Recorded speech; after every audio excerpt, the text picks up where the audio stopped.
Let's talk about how we go from I do to I hate you, because it's actually way, way more common than any of us really think. When I was in the pits of the bad marriage, I thought I was the only person. And I went to a book club once. We read a book called The Good Life, and we're talking about it, and I said to all the other women there, I said, you know, I really hated this book. It was about people in bad marriages, and it just hit too close to home. Silence. Everybody just looked away. I was like, oh, she's in a marriage. You know, and then I was like, oh, they're all good marriages. I'm the only one in a bad one. And then it was later when I started blogging about my marriage and what I had done and our relationship that one by one they were emailing me. Oh, I'm so glad you're talking about this because me too, me too, me too. And then there's surveys. The surveys are just stunning. 72% of married women admit to thinking about divorce. 72%. That's, you know, you usually hear about the half of marriages that fail, but 3/4 of married people think about divorce. That's how unhappy they are. And more than half of married couples are bored in bed or don't even know when the last time it was that they had sex. So these are very, very common problems. And if you're currently mired in this, you're not alone. And one of the most comforting things you can do is to find someone else to talk to about it. So how do we go to the I hate you place? And it's my firm belief that we do because of false expectations. You know, we all, on our wedding days, we have this belief that we're marrying our soulmate, and that if we've married our soulmate, marriage should be easy. But it's not easy. And think of nothing in life is easy. Nothing that we really want, nothing that's really fulfilling in life is easy. I don't know how many of you women have birthed a baby, or have a lot of you birthed babies. So you're in the middle of labor, you know, you're in pain, you want to throw up, you're sweating. I mean, it's just nasty, nasty situation. And you're just thinking, I can't go through with this. Did any of you have the thought, this is too hard, I must be having the wrong baby? Right? Nobody says that. It's not the baby's fault, right? It's like, this is too hard, I need an epidural. That's usually the thought, right? And we do that, though, with marriage. I don't know if any of you, you know, if you went to school, higher education, med school, nursing school, and it was hard, right? You expected it to be hard. Is there anybody who went to school and on your first day of school you said, cake, gonna be cake, gonna be easy, gonna fly right through, I can just do keg stands the whole way through and I'm gonna graduate with a straight A average? No, we know it's gonna be hard. We expect it to be hard. And we don't go to school thinking, well, if it's hard, I must be in the wrong school. No, but we do it with marriage. As soon as marriage gets hard, we say, I married the wrong person. It's the person I'm married to that's the blame. And really, it's because marriage is hard. Any roommate situation, have you ever had a roommate that you just loved? Like, think back of all the roommates, people you've lived with, from your siblings to your dorm mates. I can't think of one where I was like, yeah, I'd like to live with you for the rest of my life. Yeah, we married people, and we have to live with them for the rest of our lives. Not only that, sleep in the same bed. So, you know, it should be hard. We should just realize, my God, look at what we're asking ourselves to do. And so when you realize it's hard, it helps you get to that problem-solving place, because then you say, okay, I'm not happy, this is a problem, I can solve it. And we'll talk about that a little later. Myth number 2, happily married people never want to have affairs. I mean, a wedding band does not make the opposite sex admissible. And the person that you married may be a lot of things, but chances are they're not your everything. And so your husband or wife, let's say you're attracted to his or her intelligence, maybe he's not funny and you meet somebody outside of your marriage who's funny. It could be any number of things, but chances are that one thing that your spouse doesn't have is the thing that you're going to be attracted to in someone else. Attraction happens, it's normal. It's just like when you're on a diet and you want to eat all of these foods that you're not supposed to eat. It's the same philosophy. You're telling yourself that you're on a sex diet and you can only have sex with one person for the rest of your life, and it's the person you're married to. And so it doesn't mean you don't love that person if you have an attraction to someone else. The love is making the choice to exert self-control. That it's the self-control that tells your partner, I chose not to have sex with that person because I love you so much. That's the love. Okay, myth number 3. If my spouse really loved me, he'd know what I want without me telling him, and he would do it. This is common among women. I don't know, maybe men do it too, but I know I did it a lot. I wanted my husband to read my mind. I wanted him to know when I had postpartum depression. I wanted him to look at me and go, she's going down the tubes, she needs help, she needs my help. I didn't want to tell him. I didn't want to sit there and go, I'm going down the tubes, I need your help. Because I just thought he should see that. If he was a good husband, he would see that. That's how my mind works, but it's not true. our spouses, they don't have ESP, they're not fortune tellers, they're not mind readers. It took me a very long time to realize this when, you know, I would ask my husband, you know, I'm mad, right? And he's like, you're mad? Oh, you don't know I'm mad? No, don't know you're mad. And, you know, and we would have all these conversations. I just realized, you know, he really can't read my mind. He has no idea what I'm thinking. If I don't tell him what I want for my birthday, he will get me what I don't want for my birthday. You know, and it works the other way too. Apparently this year at Christmas, my husband wanted a very specific Christmas present. He didn't tell me.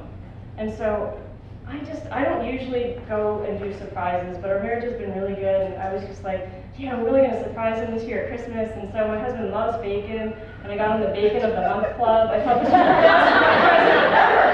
And not only that, like on Christmas Eve, and here's a big revelation. I'm like, can I really tell this story? Okay, on Christmas Eve, I dressed up like Mrs. Claus. I mean, I rocked his world on Christmas Eve. And so on Christmas Day, he gets the bacon, you know, and like, you had me as bacon, and here's bacon, isn't that great? And then he's like disappointed. I'm like, what's wrong? What's wrong? You love bacon. And he really wanted some little contraption that went with his phone that I would have never known, because I don't know technology, I don't know about phone contraptions.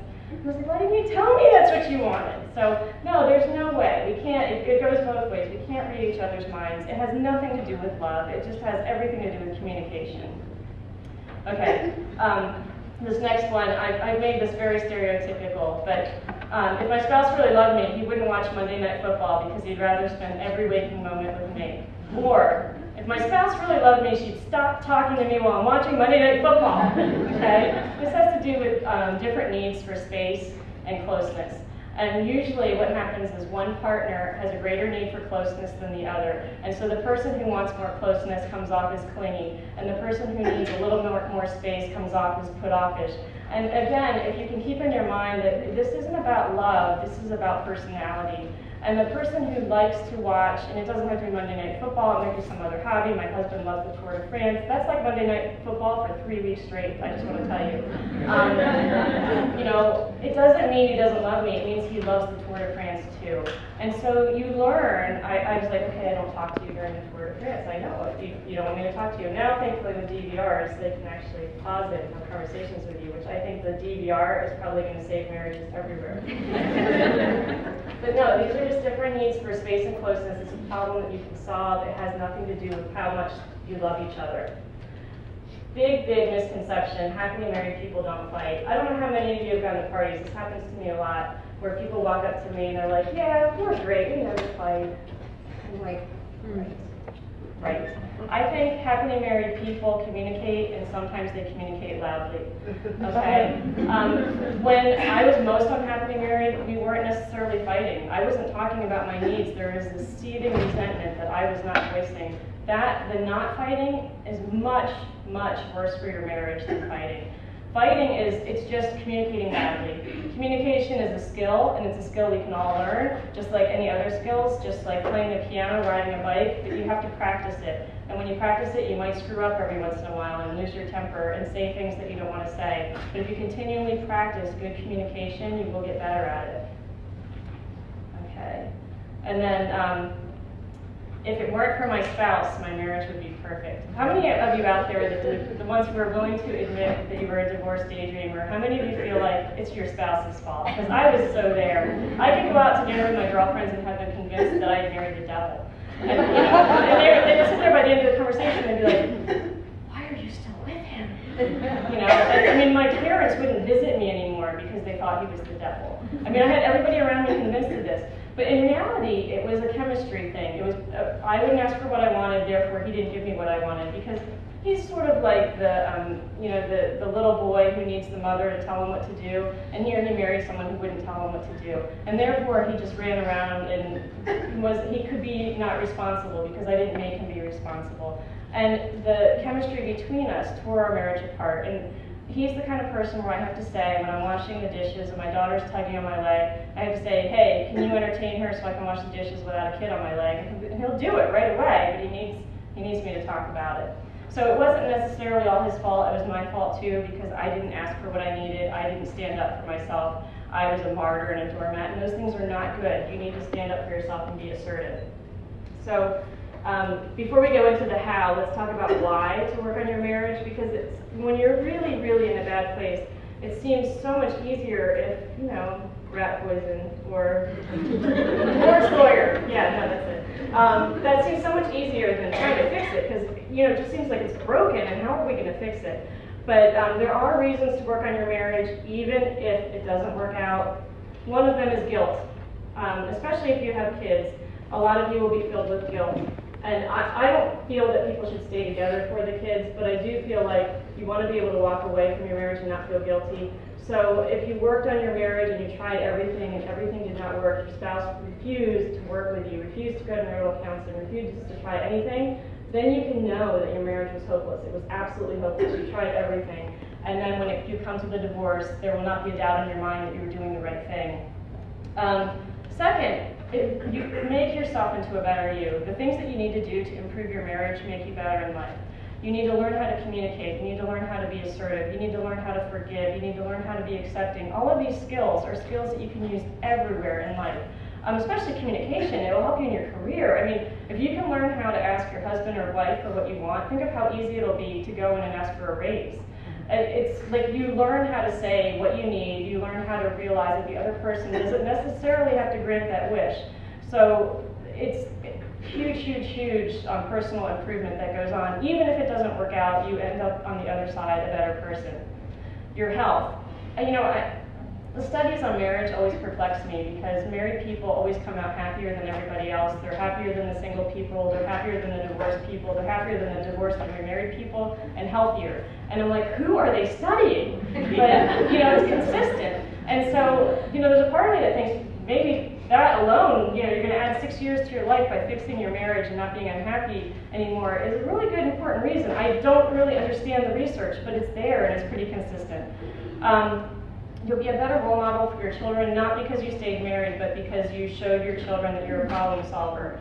That you can look at this and you can see this as a problem, and that you are a take-charge person, and this is how we solve problems in life. That you showed your children how to be assertive, you show your children how to communicate. These are all modeling skills, and the better you get at modeling these skills, the better your children will be at learning from you as you show them. You'll know what it feels like to be in love and be loved again. And I'm using love here as a verb, because most of us, you know, we have that whole soulmate-y thing in our mind, and we think of love as the little adjective, gushy feeling, but it's really a verb. It's how you act and how you behave towards your partner. And when your partner does acts of love for you, like every morning, my husband, he has a coffee shop. I come in, I know how to use the coffee machine. I'm perfectly capable of making myself a very good latte, but my husband makes it for me every morning. And that's how he shows me he loves me. And I attaboy him. If he takes dishes out of the dishwasher, I'm like, hey, thank you for unloading the dishwasher. And I don't worry about, you know, he doesn't thank me for doing the same thing and I do it every day. No, I know he needs to hear it, because that's how he knows I love him. So you think of these little gestures, and they make you feel so good. And if you can get to that place, it's just a phenomenal feeling. And finally, you'll know what it feels like to have a good relationship. So let's go into the how to save the marriage, because this is what any of you who are in a bad place really want to know. And it's not about the right person, it's about the right skills. And so most people, when they're in a bad relationship, they act like how my mother would act when it rains. And please, if anyone knows my mother, please don't tell her I imitated her up here. But my mother's a visual artist. She likes to paint outside, and so when it rains, she gets really grumpy. And she's not like the rest of us, where we say, you know, there's some cloudy days and some sunny days. Cloudy days really do something to her. And so she'll be out there, and I'm going to imitate her. It's raining. And she's like, oh, it's raining again. What is the weather doing? Why is the weather doing this to me? What did I do to deserve this? And I had a good hair day, and now my hair's all messed up, and now my mascara is running. I can't believe the weather is out to get me. Right? That's how she would be. And that's silly, right? Because it's silly because there's a solution to this problem. There's many solutions, but one would be to just get an umbrella and put it up, right? That's why we don't stand out in the rain and complain about the rain. But that's what we do with marriage. We, you know, go out with our girlfriends and we complain about our husbands, and, you know, we talk about how hopeless it is and how we won't change, and, you know, well, how do we get stuck with a person like this? Well, it's not about that. It's about solving problems. And I'm sure